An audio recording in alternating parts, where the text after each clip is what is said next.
guys, balik lagi sama gue Alivia di video terbaru dari tadi pagi. Nah, kali ini berbeda dari video-video tadi pagi yang sebelumnya, gue akan membagikan terkait rekomendasi buku yang bisa kamu baca ketika di waktu luang atau nanti pas liburan semester. Nah, rekomendasi buku ini itu keduanya penulisnya tuh dari Korea dan bahkan salah satunya nih bukunya pernah dibaca oleh rapper BTS. Wah, penasaran banget nggak sih bukunya tuh apa aja? Jadi langsung aja pantengin video ini dan ditonton sampai habis ya. So, check it out! Oke, di urutan pertama gue punya satu buku yang baru aja gue selesain beberapa minggu lalu. Nah, bukunya seperti yang gue bilang tadi, ini ditulis sama penulis Korea gitu. Namanya Kim Sang Hyun. Mungkin kalian bisa tahu nih bukunya apa?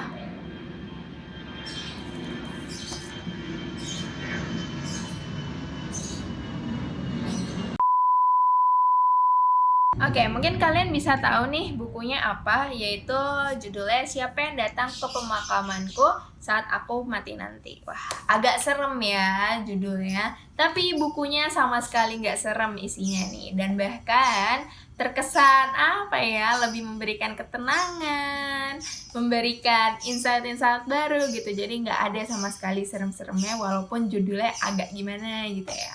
Nah, jadi ini ditulis oleh Kim Sang Hyun, penulis dari Korea, dan bukunya tentang apa sih sebenarnya? Jadi di sini ini merupakan catatan kecil ya dari sang penulis yang berusaha untuk hidup sedikit lebih baik, sedikit lebih bahagia, sedikit lebih sejahtera, ditulis dengan gaya bahasa yang tenang dan jujur. Kim Sang Hyun mencoba menyampaikan kehangatan, memberikan penghiburan, dan menumbuhkan kekuatan bagi pembaca untuk menjalani hidup, meraih mimpi, juga mengatasi kekecewaan dan berbagai perkara hidup sehari-hari. Nah, jadi buku ini itu karena isinya ringan banget ya, bisa dibaca dalam kehidupan sehari-hari gitu. Jadi kamu gak harus yang benar-benar menyiapkan waktu untuk baca buku karena takut nih apa yang disampaikan di buku ini gak meresep ke otak. Tapi enggak sama sekali, ini bahkan bisa banget nemenin kamu ketika kamu ada di kereta, ketika kamu ada di mobil, ke perjalanan ke suatu tempat dan sebagainya. Karena bukunya bener-bener bahasanya ringan, mudah dipahami, dan nampol gitu ya. Nah, jadi di sini walaupun bukunya tipis, tapi isinya daging semua. Dan tenang banget buat kamu yang lagi belajar buat sering-sering baca buku, ini tuh bisa sebagai salah satu buku yang kamu baca nih. Karena gak bosenin, bayangin. Kayak setiap bab, di sini kan ada 4 bab ya, dan di setiap bab itu ada judul-judul yang berbeda. Nah, jadi setiap judul nih, misalnya judul mengenai 100% ya. Nah, itu tuh gak nyampe yang harus 10 halaman baru selesai. Enggak, beda. Jadi di sini paling banyak ya, ini kayak cuma 1 halaman. Habis itu ada di sini udah selesai. Habis itu ganti lagi judul baru.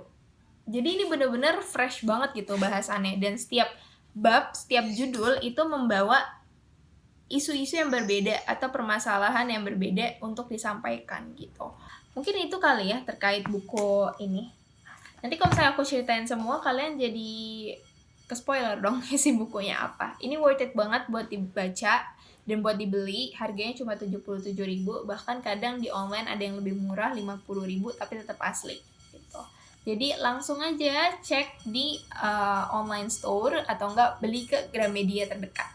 Di buku yang kedua, ini udah pada tahu ya, karena ini merupakan salah satu bestseller di Korea Selatan. Apalagi kalau misalnya bukan I Want to Die But I Want to Eat Tteokbokki. Nah, di sini kelihatan banget ya, gue suka banget sama buku ini, bahkan udah banyak banget sticky notes-nya nih di samping-samping buku. Karena setiap kali gue baca, pasti tuh ada kata-kata yang ngena dan selalu gue tandain.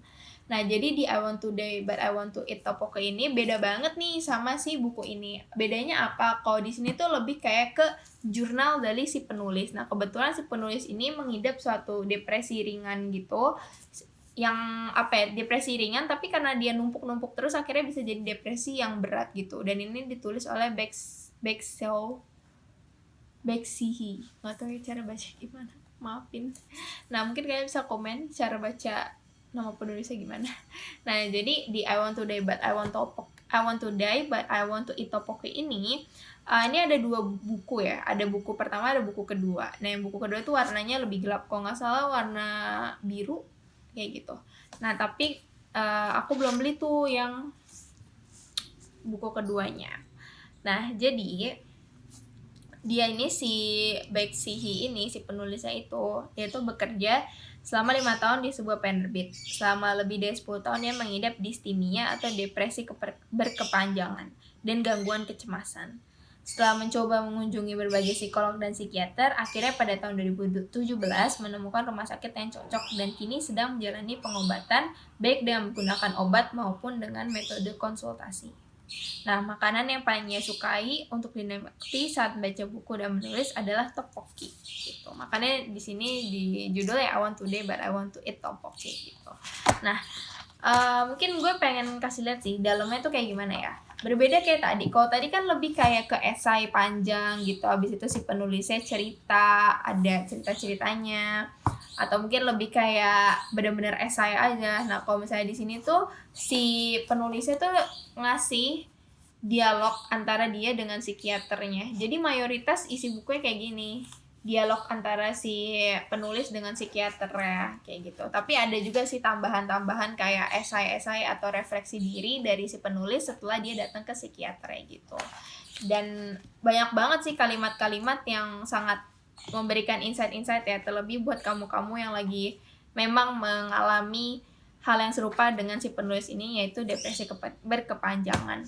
Nah, karena ini banyak banget quotes-nya yang gue suka, tapi ada salah satu quotes yang bener-bener tuh selalu gue ingat sampai sekarang dan bahkan selalu gue pegang nih dari buku si I Want to Die but I Want to Eat Tteokbokki. Waktu itu gue baca ini ketika gue merasa bahwa kok kayak gue I'm not good enough ya, kayaknya gue nggak kayak teman-teman gue yang lain gitu yang bisa ngelakuin A, B, C, D dan mereka keren-keren semua. Nah, gue waktu itu sampai yang kayak bener-bener insecure banget dan kayak ngerasa oke, kayaknya gue sekurang itu ya, gue nggak pede sama sekali gitu. Nah, akhirnya gue baca buku ini dan di sini ada satu quotes yang benar-benar gue ingat sampai sekarang dan itu benar-benar seakan-akan memberikan angin segar ke gue. Nah, quotesnya adalah hidup itu tidak harus menjadi sempurna, tapi yang terpenting adalah bertumbuh setiap harinya. Ya intinya kayak gitulah. Jadi di sini kayak ada kalimat yang ngasih tahu nih bahwa lo tuh hidup tuh nggak harus jadi seorang yang sempurna lo tuh harus lo tuh nggak harus menuntut kesempurnaan dari diri lo tuh nggak harus jadi seseorang yang serba bisa, lo tuh nggak harus jadi seseorang yang bisa A sampai Z, nggak harus jadi orang kayak gitu. Tapi yang terpenting adalah lo itu berproses setiap harinya, lo bisa menjadi orang yang lebih baik setiap harinya. Jadi kayak setiap hari kita menjadi orang yang lebih baik, tapi bagaimana sih cara bisa lebih baik itu? Yaitu dengan belajar, dengan mempelajari hal-hal baru, dengan menambah isi dari kepala kita gitu, baik hal-hal yang secara akademik ataupun non-akademik ya guys. Jadi ya pokoknya nggak harus jadi sempurna, tapi seenggaknya kamu setiap hari bisa menjadi manusia yang lebih baik lagi gitu.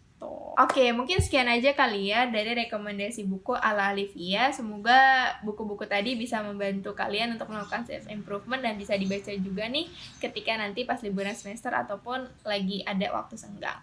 Nah, gue juga mau rekomendasi ini tempat beli buku di Tokopedia yang tentunya murah, aman, trusted ya. Buku-bukunya asli walaupun itu pre-love gitu. Harganya masih affordable dan gak terlalu mahal gitu untuk buku-buku pre-love. Dan tentunya kualitas dari buku pre-love-nya no kaleng-kaleng, masih bagus banget, masih kayak buku baru. Nah, jadi ada satu toko di Tokopedia yang gue temuin namanya Left Her Book Here. Di situ dia jualan buku-buku pre-love, tapi rata-rata buku-buku pre-love-nya sih buku-buku Indonesia gitu ya. Nah, tapi kualitas bukunya bagus-bagus, walaupun ya kadang ada yang pinggirannya masih kuning-kuning gitu. Tapi ya itu wajar banget untuk buku-buku lama, tapi dalamnya bener-bener kayak buku baru. Bahkan masih tercium aroma buku baru, kayak wow banget kan. Jadi kalian bisa kunjungin aja Tokopedia-nya, linknya gue taruh di box di bawah ini ya. Atau nanti sama Mas Editor bisa ditaruh di sini nih linknya. Oke deh, terima kasih semuanya yang udah nonton. Jangan lupa like, komen, dan juga subscribe. Dah!